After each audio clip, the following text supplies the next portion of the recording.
Well, ladies and gents, it brings us to a close of our speaking sessions that we've had over the course of the last 2 days.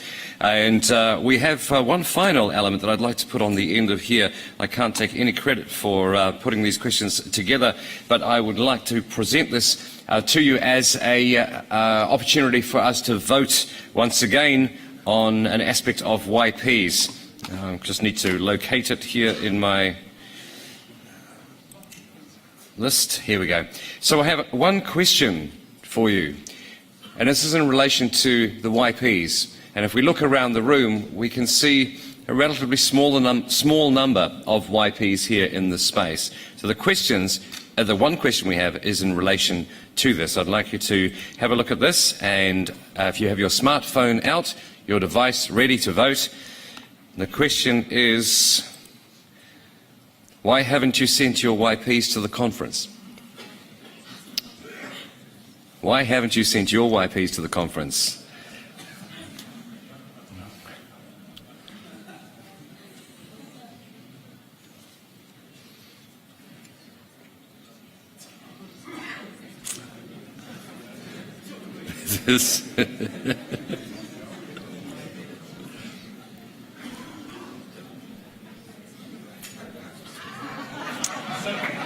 There we go. Simple financial response seems to be very clear coming through at this point, which actually has a really good simple answer, which I think would be client sponsorship. So just go out to your clients and say it's for your benefit. This is for your benefit for this to happen. There's an immediate solution. I'm not a solutions provider. It just seemed to be one of those things that seems about right. Chris Newcomb, thank you very much indeed for the opportunity to throw those questions up as well. We will move on, ladies and gents, because we are now into the elements of our completion of our conference here, and I'd very much like to welcome our CEO to join us back here on stage. So, ladies and gents, can I get a round of applause indeed for our CEO, Nelson Ogunchekun.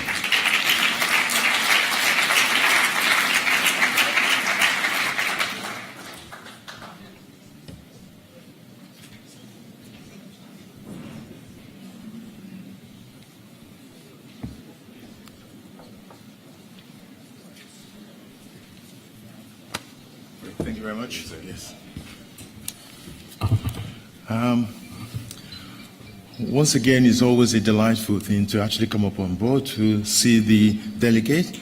Considering we've had over 2 days of very intensive program, I just thought it might be useful before I bring Alan Benchiko, the president, in to say a few words, that I should just try and give a view of how I think the whole program has gone through.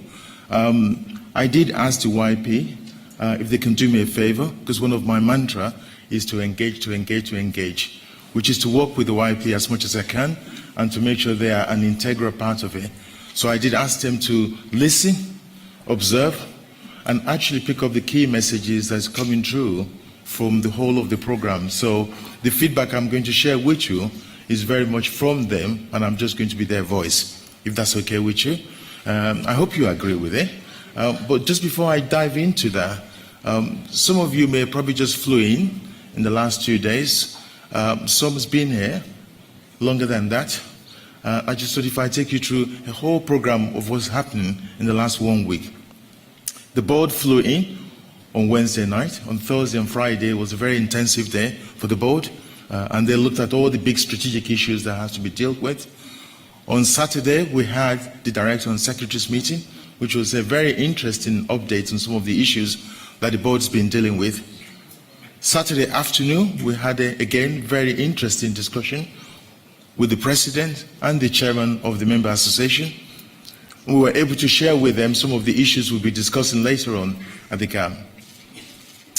On Sunday, for those who came in, as Aisha mentioned, we had a business forum which covered quite a lot of items, all the business issue, the business integrity, the contract issue. There was a lot of discussion about where we are, but actually more important as where we should be going and the challenges are ahead of us and how best we should address them, which I thought was very insightful, thought-provoking, but actually creating a path for the future for FIDIC, which I think is something that we need to take away. And for me, as a new kid on the block, I'm absorbing as much as I can, I'm not making any promises, but I'll do my best. But I think Sunday was actually quite good because not only did we have the business forum, we had the opportunity to see the YPT, those who came on nearly 6-month program of developing management program. It was phenomenal to see their output. Over a very short period, they actually have a potential solution for FIDIC challenge. And they developed something close to the architectural part of the app, which should help us to map out issues to do with connectivity, networking, issues to do with data, and how our MA and how we should connect back to the industry. I take that as my first takeaway from that particular issue, and I very quickly went to the president.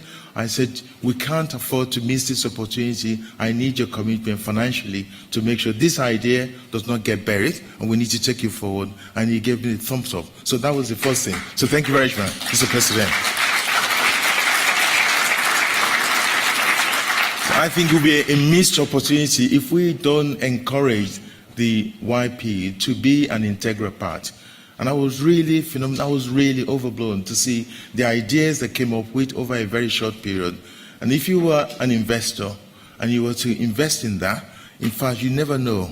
It could be your future LinkedIn, WhatsApp, that it can be real valuable, that FIDIC can be proud of it. Of course, we need to look at the IP side to see how we move it forward. But beside that, we then started yesterday with a very interesting, elegantly displayed local culture, animation with all the development that happened, the Big Bang showing the uniqueness of Germany and German engineering and German infrastructure, which I thought was quite revealing. Very, very impressive.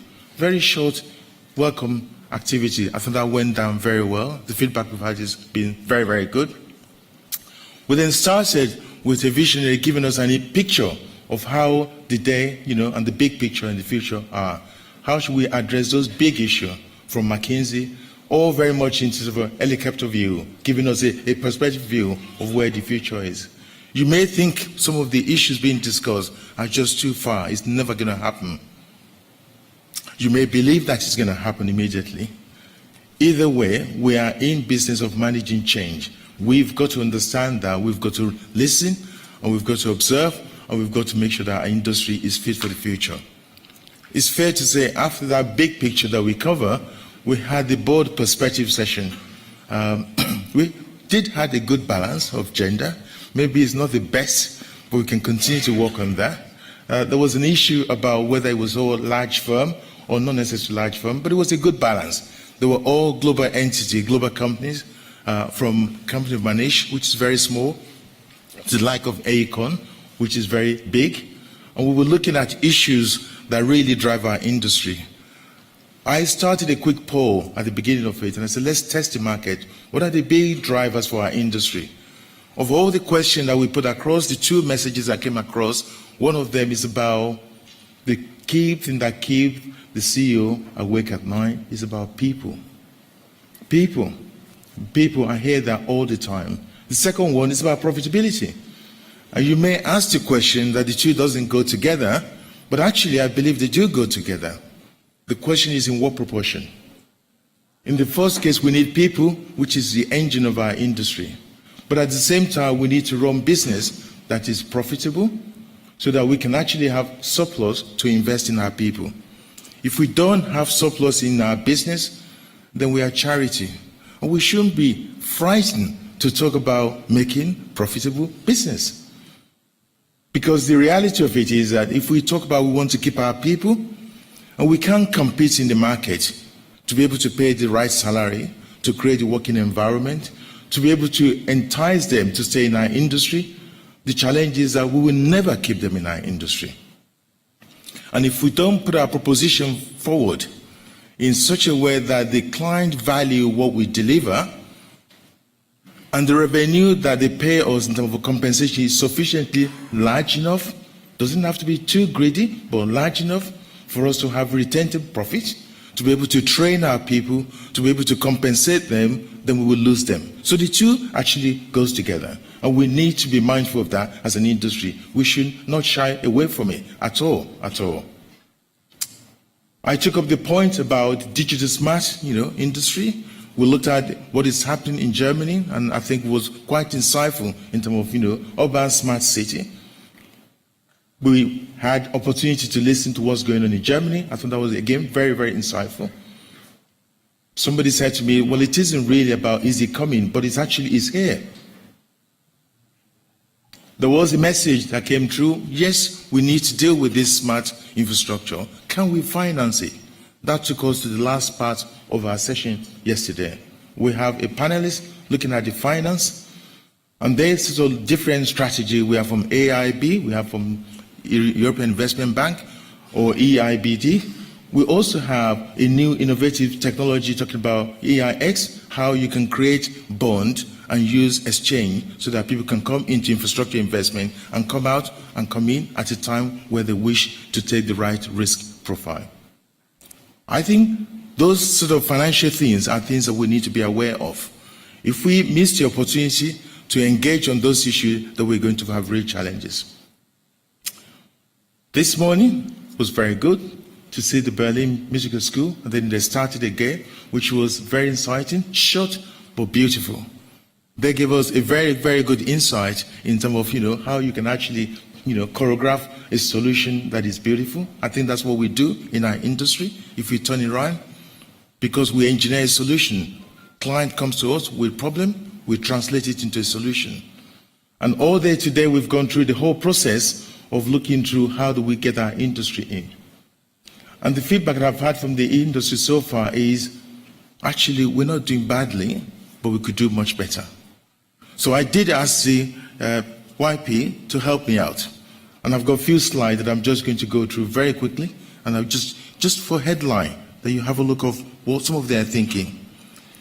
We asked the question, where exactly are we? I think the view is that digitalized construction industry, the future or present? I think the answer is that, it is very, very, very real. It's a challenge, but we've got to look at it. It's evolving technology. We need to look at it from urbanization. Things are moving fast.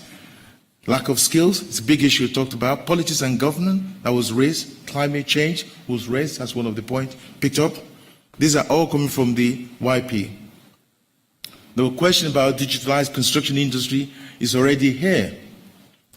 Interesting, the gentleman that spoke from McKinsey, he talked about, building a sort of a modularized hotel. Well, actually, that is not new. I do know a company in the UK who designed a solution, and they were looking for how to take it to the market. They didn't know. They went to China. The China container company said, we will buy the IP. And they bought the IP. They now sell hotel to the right people around the world. I pause for a minute. Is that a missed opportunity for our industry where we've sold our IP away?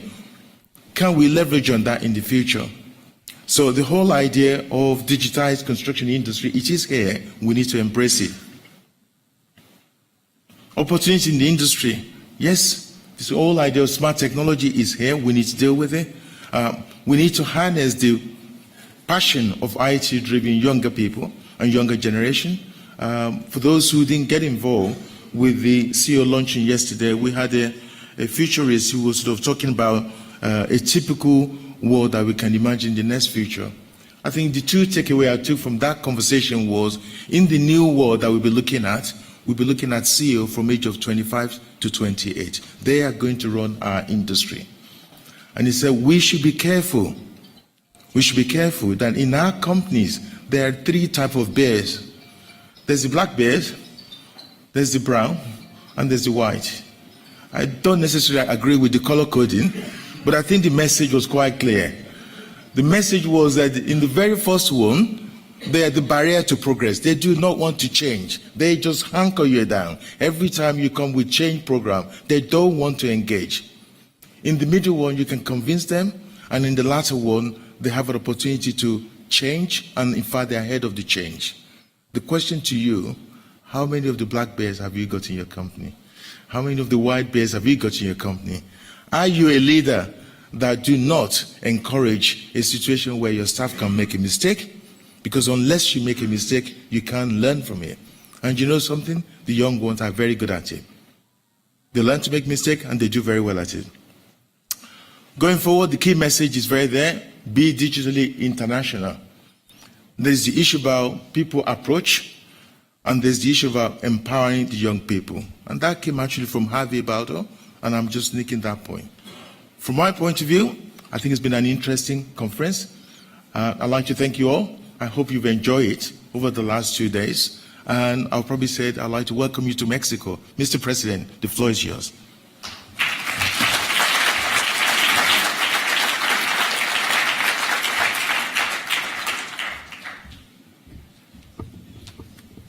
Thanks, Nelson. A few words at the time when this conference comes to the end. I think just to share a few thoughts very briefly. The first one is, I think this conference has been a great success.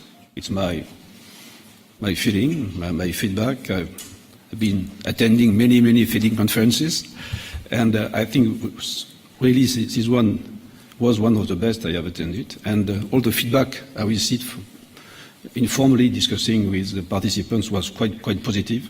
So I think this should be put as a credit to the organizers of this conference, and I would like to thank all the teams that have been working very hard for many months to put in together this program and to organize this conference. So thank you very much, of course, to all the people involved, especially I think the FIDIC Secretariat team under the leadership of Enrico Vink, and then under the leadership of Nelson. And I'd like to mention Italo, Ulrike, Silvia, Eivor. The whole team deserves your applause, I think.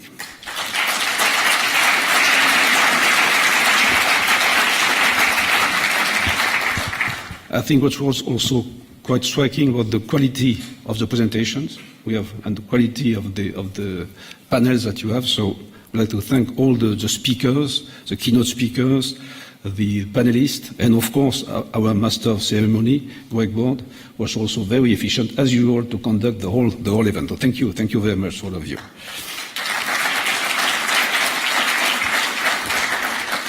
I don't want, of course, to make any summary of this conference. Nelson has already done that very clearly. I think just I pick up 4 words that have been mentioned very often. The first word is change. It's all about change. The world is changing very fast. The question is the world changing faster than our industry? Second word is green, of course, sustainability, the theme of sustainability. Green, lean and clean was mentioned sometime, and I think it's, of course, fits perfectly with all the work we are doing on sustainability. The third word is digitalization. The theme of the conference was smart city, smart infrastructure, of course. This is clearly something very important. And the last one, the fourth one, is people. Because we all see that digitalization, that it was mentioned this morning, digitalization is a tool, is a process, is not a destination. At the end of the day, we'll have to work with our people. Our business is a people business, so we have to acquire and to retain our staff.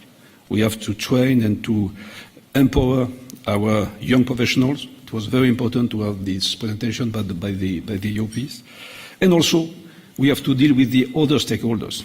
We are engineers, we have to speak to the other stakeholders, to the politicians, to the NGOs, because the project we are dealing with, they are projects for the whole society. And sometimes it's difficult for us as engineers. So I think the theme of this conference was quite relevant. And also to have this conference on mobility and smart infrastructure here in Berlin was quite appropriate. I think it's clear for everyone. So, of course, this conference was quite good, but we are thinking about the ways of improving even more the conferences. That's why we have set up a task group on this with the support of the DNS, with the support of the young professionals, and Bill Howard, the president-elect of FIDIC, is chairing this group, and we probably will have new ideas, new proposals for the conferences in the future. So, next year, conference in Mexico City. We have the opportunity of pursuing and strengthening our work and our reflections on all these issues, and probably also to address a bit more the specific features of the Mexican market, but also on the North and South American market. So I think it will be also very, very interesting, and I hope to see all of you next year, next September, in Mexico. Thank you very much.